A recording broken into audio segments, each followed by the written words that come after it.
Parlons de quelques solutions. Parlons de quelques perspectives. Nous devons exiger de nos dirigeants, de nous-mêmes, partout où nous nous retrouvons, pour qu'il y ait une croissance inclusive. La croissance inclusive, en 2 mots, c'est quoi? C'est faire que la croissance profite à un grand nombre possible.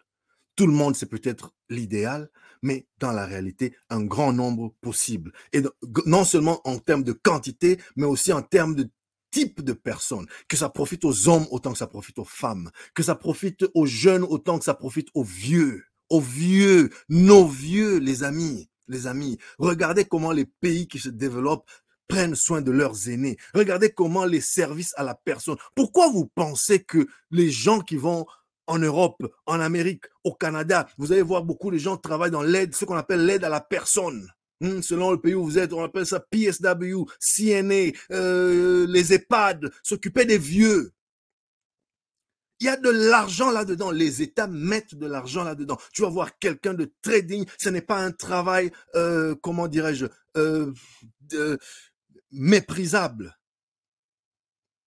Les vieux là, il faut bien quelqu'un. Mais qu'est-ce que tu veux? Qu'est-ce que tu veux? La vieille maman de 90 ans, le vieux papa de 95 ans. S'il est encore en vie, il faut bien quelqu'un pour aller lui changer sa couche. Désolé les amis, parlons des vérités. Parlons des vérités. Je sais que chez nous, ton grand-père, vous l'avez déjà caché derrière la maison là-bas parce que chaque matin, vous vous demandez pourquoi il n'est pas encore mort. Mais dans les vrais pays qui s'occupent de leurs aînés, et moi je suis tenté de dire, c'est pour ça qu'ils sont bénis. Ils s'occupent de leurs aînés, des gens de 105 ans. Tu te dis, mais pourquoi on le garde en vie celui-là? Mais il est là. Il est aussi autonome que son état de santé le lui permet. Quand il est en forme, on lui fait marcher, on lui fait faire une petite marche dans le parc. Il peut un peu essayer de manger, même s'il n'a plus de dents. Il peut essayer de jouir un peu de la vie. Et qui paye? C'est l'État qui paye. Évidemment, s'il a cotisé, il a encore plus, lui. Ce qui est l'avantage de pourquoi on doit cotiser quand on est actif. Pour que quand on est retraité, eh ben, ces cotisations et les cotisations de ceux qui sont actifs puissent nous venir au secours pour améliorer notre style de vie.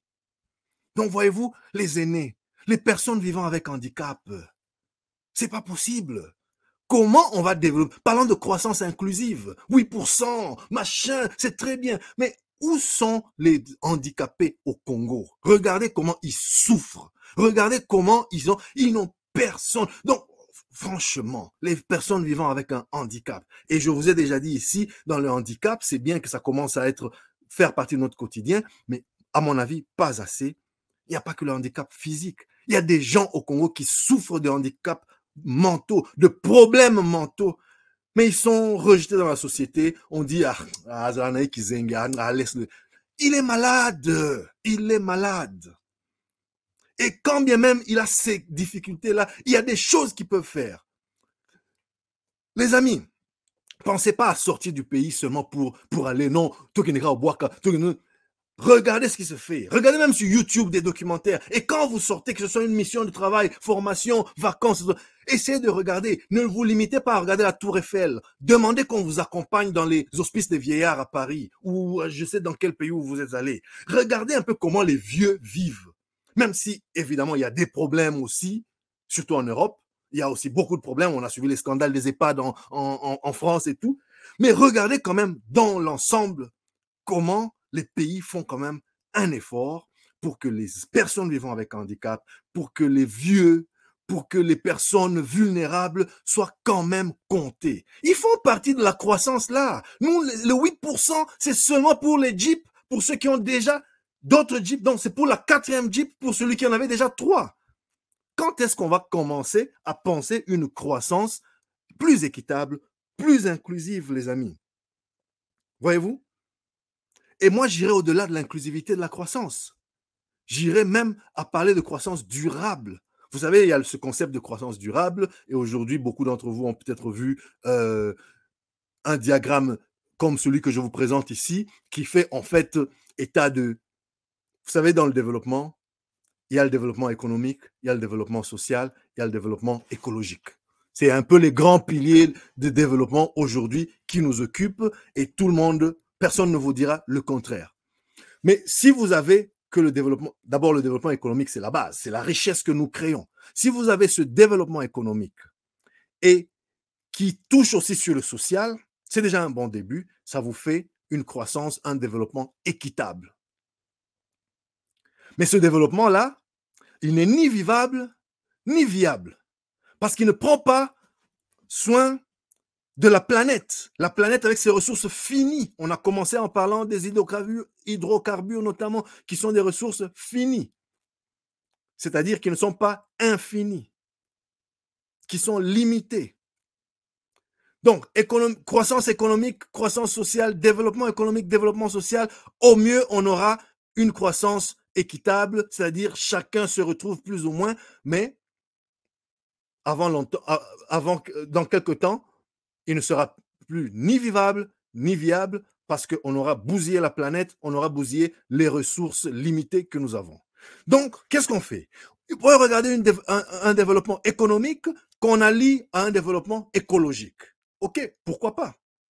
Mais là, ça vous fait une croissance viable parce que vous prenez soin des richesses ou de la finitude des ressources planétaires qui sont les autres, mais ce développement-là, il est économique. Donc, il y a l'argent qui est pompé, c'est déjà un début. Il est écologique, il prend soin de la planète, il prend soin de l'environnement, pas seulement pour l'écologie. L'environnement, c'est là où vous et moi, on vit.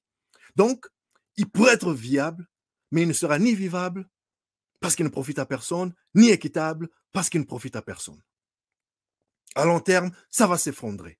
Vous pouvez prendre la croissance, le développement social et le développement écologique. Alors, le développement social, c'est, voilà, un peuple, une population épanouie, une population éduquée. Je ne sais pas comment vous faites tout ça sans le développement économique d'ailleurs, parce que le développement économique me paraît un peu la base, mais on peut avoir un tout petit développement économique et s'épanouir, dira-t-on, sur le plan social, spirituel. Vous voyez, il y a des peuples, vous savez, il y a des peuples qui n'ont pas beaucoup d'argent, vous savez, il y a des peuples qui sont pauvres, mais très dignes, très socialement épanouis.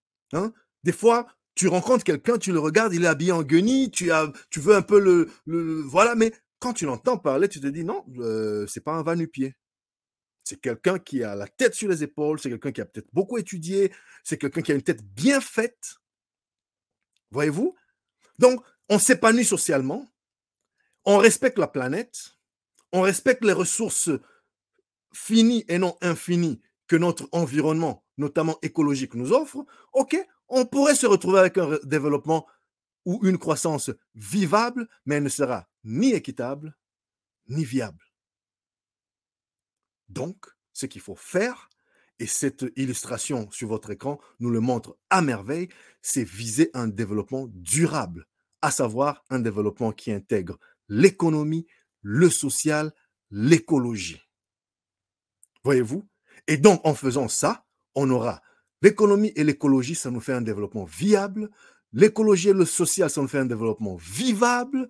Le social et l'économie, ça nous fait un développement équitable. Et au centre de tout ça, on se retrouve avec un développement durable. C'est ça que nous devons être là, vous et moi, et nos dirigeants en train de viser. C'est vers là que nous devons y aller. C'est vers là que nous devons cheminer. Mais là, nous, on se limite encore à des petites rapines à gauche, à droite, qui ne nous mènent absolument à rien. J'espère que ça vous aura édifié, les amis. J'espère que vous aurez